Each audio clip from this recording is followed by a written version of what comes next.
कोकणामध्ये अणुऊर्जा प्रकल्प येणार तर आपल्या निसर्गाचं काय, कोकणाच्या निसर्गाचं काय, आपल्याकडे पर्याय काय राहतो? तर ह्या प्रकल्पांना विरोध करायचा का ह्या प्रकल्पाचा भाग व्हायचा? की जर हे प्रकल्प आपल्यावर लादले जाणारच असतील तर ह्या प्रकल्पातून ज्या ज्या कारणामुळे नैसर्गिक ऱ्हास होऊ शकतो ह्याच्यासाठी ह्या कंपन्या किंवा शासन काय काळजी घेणार आहेत, त्याच्यासाठी त्यांना आपण अकाउंटेबल करू शकतो का? त्याच्यासाठी शासन काय करतंय हे आपण यानी आणि विचारू शकतो का?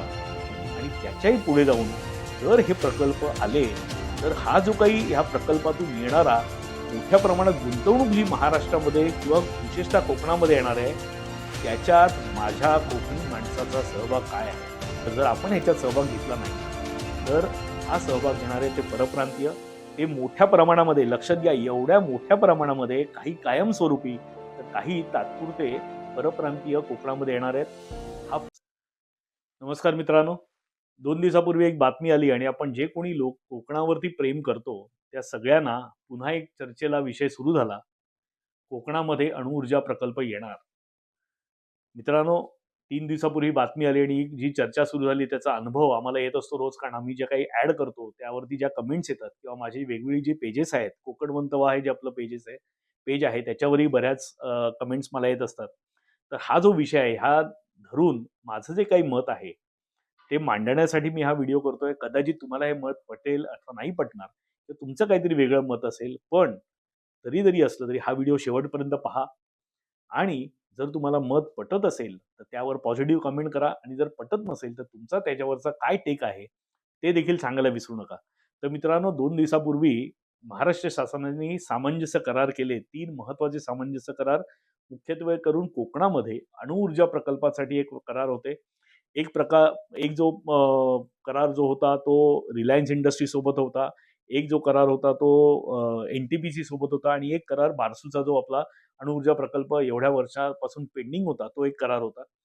आणि हे करार झाल्यानंतर प्रश्न परत ऐरणीवरती आला, की आपल्या निसर्गाचं काय? कोकणाच्या निसर्गाचं काय? मित्रांनो, फक्त निसर्गाचं नाही तर निसर्गाचा ऱ्हास होण्याची शक्यता तर आहेच. पण एक सामाजिक जो काही आपलं एक सांस्कृतिक ऱ्हास कोकणाचा सुद्धा होईल की काय? अशी सुद्धा शंका याला भरपूर वाव आहे. पण हे सगळं जरी खरं असलं, तरी गेल्या काही काळापासून जे काही सरकारं ज्या पद्धतीने कोणतेही आपले निर्णय असतील किंवा प्रकल्प असतील, ज्या पद्धतीने लोकांवरती लादतायत किंवा ते प्रत्यक्षात आणण्यासाठी प्रयत्न करतात. आपण दोन्ही पद्धतीने बघू. कारण काही वेळेला काय असतं, की शासनाला कटू निर्णय घ्यावे लागतात. लोकांच्या समाजाच्या ज्याला आपण म्हणतो, की गरजा आपल्या ज्या आहेत त्या पूर्ण करण्यासाठी आणि ते खूप स्वाभाविक आहे आणि आपल्याला ते पटणं न पटणं हा प्रत्येकाचा भाग आहे. आपल्याकडे पर्याय काय राहतो? तर ह्या प्रकल्पांना विरोध करायचा का ह्या प्रकल्पाचा भाग व्हायचं? तर आपल्याला तुम्हालाही माहिती नाहीये, की हा प्रकल्प कधी चालू होईल, कसा चालू होईल, चालू होईल की नाही? पण हा ज्यावेळेला हा जो काही राक्षस आहे आपल्या मानगुटीवर बसलेला, हा एक तर बाहेर येईल आणि आपला कोकणचा खरोखर आपल्याला जशी भीती आहे तसा ऱ्हास करेल किंवा बाहेर येईल आणि आपल्याला विचारेल, की "बोल मेरे आका तुमको क्या चाहिए?" तर मी ह्या बाबतीत थोडासा पॉझिटिव्ह आहे आणि कुठेतरी या सगळ्याचा जो काही साकल्याने विचार केल्यानंतर माझा थोडासा ह्याकडे बघण्याचा दृष्टिकोन असा आहे, की जर हे प्रकल्प आपल्यावर लादले जाणारच असतील आणि आपल्याला पर्याय नसेल ह्या पद्धतीने अशा प्रकल्पांना ज्याला आपण थांबवण्याचा, तर ह्या प्रकल्पातून ज्या ज्या कारणामुळे नैसर्गिक ऱ्हास होऊ शकतो, ते कारणं शोधून किंवा ज्या काही चॅलेंजेस किंवा मोठ्या काही ज्याला आपण दुर्घटना आहेत, त्या होणार नाहीत. ह्याच्यासाठी ह्या कंपन्या किंवा शासन काय काळजी घेणार आहेत, त्याच्यासाठी त्यांना आपण अकाउंटेबल करू शकतो का? त्याच्यासाठी शासन काय करतंय हे आपण धीराने, हक्काने विचारू शकतो का? आणि त्याच्याही पुढे जाऊन जर हे प्रकल्प आले, तर हा जो काही ह्या प्रकल्पातून येणारा मोठ्या प्रमाणात गुंतवणूक जी महाराष्ट्रामध्ये किंवा विशेषतः कोकणामध्ये येणार आहे, त्याच्यात माझ्या कोकणी माणसाचा सहभाग काय आहे? मित्रांनो, मी तुम्हाला फक्त संख्या सांगतो. बारसूचा जो प्रोजेक्ट आहे, अणुऊर्जा प्रकल्प, साधारण 6,000 मेगावॅटचा प्रकल्प आहे आणि 1.5 लाख कोटी एवढी गुंतवणूक तिकडे होणार आहे. साधारण 12,000 त्याच्यामध्ये अप्रत्यक्ष आणि प्रत्यक्ष रोजगार संधी आहेत. रिलायन्स इंडस्ट्रीचा जो प्रोजेक्ट आहे तो साधारण 220 1200 मेगावॅट एवढा तो प्रकल्प आहे आणि साधारण 2,00,000 कोटी इतकी गुंतवणूक येणार आहे आणि साधारण 1,03,000 त्याच्यामधनं रोजगार प्रत्यक्ष आणि अप्रत्यक्ष निर्माण होणार आहेत. आणि तिसरा जो प्रकल्प आहे, जो देवगडचा प्रकल्प आहे, तिथे साधारण 7,200 मेगावॅट क्षमतेची तिथे प्रकल्प येणार आहेत. प्रस्तावित गुंतवणूक जी आहे ही साधारण 1,00,000 कोटी एवढी त्याच्यामध्ये येणार आहे. तर ही जर येणारच असेल, तर माझा सहभाग ह्याच्यातला काय राहणार आहे, हे प्रत्येक कोकणप्रेमी माणसानी, कोकणावर प्रेम करणाऱ्या माणसानी याचा विचार करायला पाहिजे. त्याचं कारण असं आहे, जर प्रोजेक्ट झाले, तर ही गुंतवणूक होणार आहे. ही गुंतवणूक कुठे होणार आहे? तर तिथे जी इन्फ्रास्ट्रक्चर उभं राहील तिथे होणार आहे. दळणवळणाची साधनं आहेत त्याच्यात होणार आहे आणि त्याचबरोबर मोठ्या प्रमाणामध्ये जी टेक्नॉलॉजी येणार आहे, त्याच्यामध्ये होणार आहे. आता हे सगळं करत असताना छोटे व्यावसायिक जे कोकणातले आहेत, त्यांना ह्या सगळ्याचा भाग होण्याची खूप मोठी संधी आहे. त्याचबरोबर माझा जेवढा अनुभव आहे आजपर्यंत ज्या काही संधी व्यवसायाच्या किंवा गरजेच्या आहेत, ती पूर्ण करण्याची कोकणातल्या लोकांची आत्ता तरी क्षमता नाहीये. तिथून आजही मोठ्या प्रमाणामध्ये बाहेरनं लोकं येतायत. तर हे सगळं करताना मी जर मुंबईत राहतोय, पुण्यात राहतोय किंवा जगातल्या कुठच्याही कोपऱ्यात राहतोय, तर मी माझ्या स्किल्सचा वापर करून, माझा जो काही अनुभव आहे त्याच्यातून त्याचा वापर करून मी एखादा व्यवसाय छोटा उभा करणार आहे का? स्किलचा वापर करून काही सेवा देणार आहे का? ह्याचा विचार प्रत्येक माणसानी, तरुणांनी विशेष करून तरुण मुलांनी करणं अत्यंत गरजेचं आहे. मित्रांनो, ही कदाचित कोकणाच्या ज्याला आपण म्हणतो की कोकणासाठी ही कदाचित शेवटची संधी असेल. आपण ह्यापूर्वी अनेक संधी गमावून बसलेलो आहोत, अनेक कारणांमुळे असेल.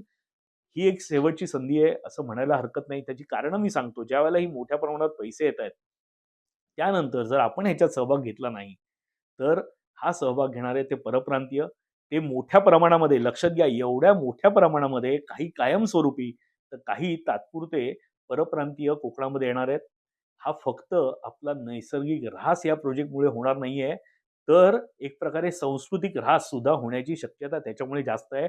म्हणून सुद्धा आपण तिथे जाणं, कोकणाची जी आपली संस्कृती आहे ती टिकवणं, कोकणाचं जे काही निसर्ग सौंदर्य आहे ते कुठेही बाधा लागणार नाही ह्याच्यासाठी कडाडून विरोध करणं, तिथे मागे अशा लोकांच्या मागे उभं राहणं आणि त्याचबरोबर जर आपल्या वरती जर हा प्रोजेक्ट लादला जाणार असेल, तर त्या प्रोजेक्टचा भाग होऊन जो काही कोकण म्हणून आपला आत्तापर्यंत अनुशेष राहिलेला आहे तो भरून काढणं ही सगळ्यांची आपल्या जबाबदारी आहे.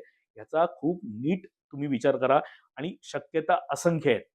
मित्रांनो, छोटे-छोटे उद्योग मी आज बघितलं की साधा एक ट्रान्सपोर्टर की ह्या सगळ्या गोष्टींना लागणारे जे मोठ्या प्रमाणामध्ये लोकं येतील, त्याचं ट्रान्सपोर्ट करणं, ह्याच्यासाठी लागणारा मोठ्या प्रमाणामध्ये मॅनपॉवर तिथे लागणार आहे, सोयी-सुविधा लागणार आहेत.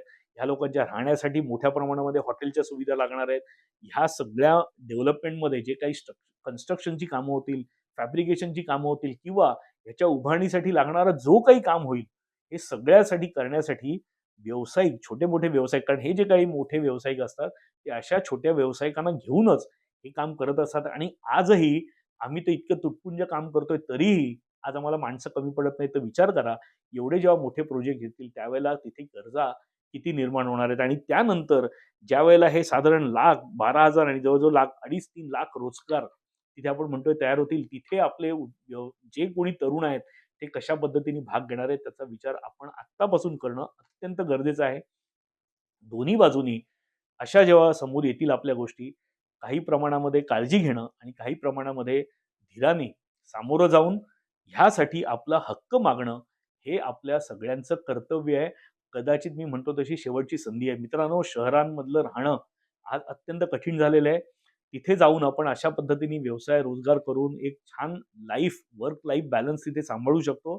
त्याचबरोबर जे आपलं कोकण हक्काचं आहे आपण जेव्हा म्हणतो, ते आपलं हक्काचं कोकण त्याच्यावरती आपला हक्क नुसता पोस्टमधून न दाखवता कृतीतून दाखवण्याची आता वेळ आलेली आहे आणि ही वेळ कदाचित शेवटची असू शकते. म्हणून पुन्हा-पुन्हा सांगतो, प्रत्येकाने काळजी घ्या. आता एक तुम्हाला ह्याच्या पलीकडे जाऊन एका महत्त्वाच्या विषयावरती परत मी बोलणार आहे. ते पुढच्या व्हिडिओमधनं बोलीन. पण ह्याबद्दल तुमचं मत काय आहे? तुम्ही काय-काय करू शकता? ह्याच्याबद्दल तुम्ही ह्याच्यामध्ये कमेंट्स करा. काय चांगलं आहे? काय चांगलं घडू शकतं? त्याच्याबद्दल कमेंट्स करा. एक मी तुम्हाला कळकळीची विनंती करतो. आज आम्ही अनेक वर्षापासून कोकणामध्ये बंगलोज डेव्हलप करतो, प्रॉपर्टी सेल करतो, लोकांना घरं देतो, लोकांना कोकणवंत करतोय. अशा वेळेला जो बंगला आम्ही 40 लाखाला विकत होतो वर्ष दीड वर्षापूर्वी, त्याची किंमत आज झाली 60 लाख रुपये. ती झाल्यानंतर सुद्धा आमच्या पोटात गोळा असतो, ज्यावेळेला माझा प्रोजेक्ट पूर्ण होईल, त्यावेळेला आपल्या हातात काही उरणार आहे की नाही? आणि त्याचबरोबर जो हा विकत घेणारा जो ग्राहक आहे, त्याला सुद्धा आज ही किंमत परवडणाऱ्याची झालेली आहे आणि त्या किमती असे प्रोजेक्ट आल्यामुळे अजूनही गगनाला भिडणार आहेत.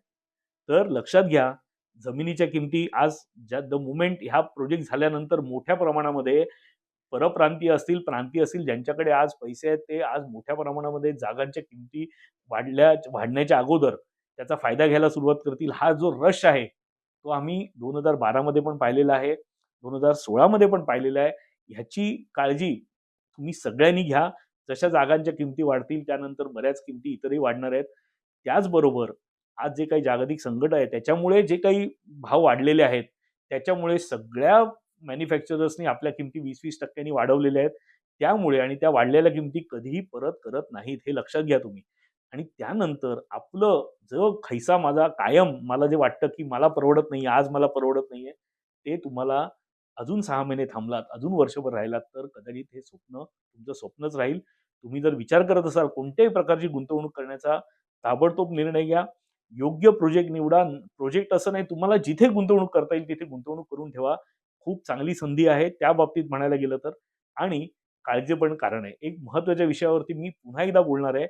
आज सगळ्या जगामध्ये एक महत्त्वाचा चॅलेंज आज उभा राहिलेला आहे, की एआयचा आणि त्यासाठी लागणारी जी डेटा सेंटर आहेत, त्याच्याभोवती एक मोठं काही ठिकाणी षडयंत्र रचलं जात आहे आणि काही ठिकाणी मोठ्या प्रमाणामध्ये त्याला विरोध होतोय. त्याची कारणं काय-काय आहेत?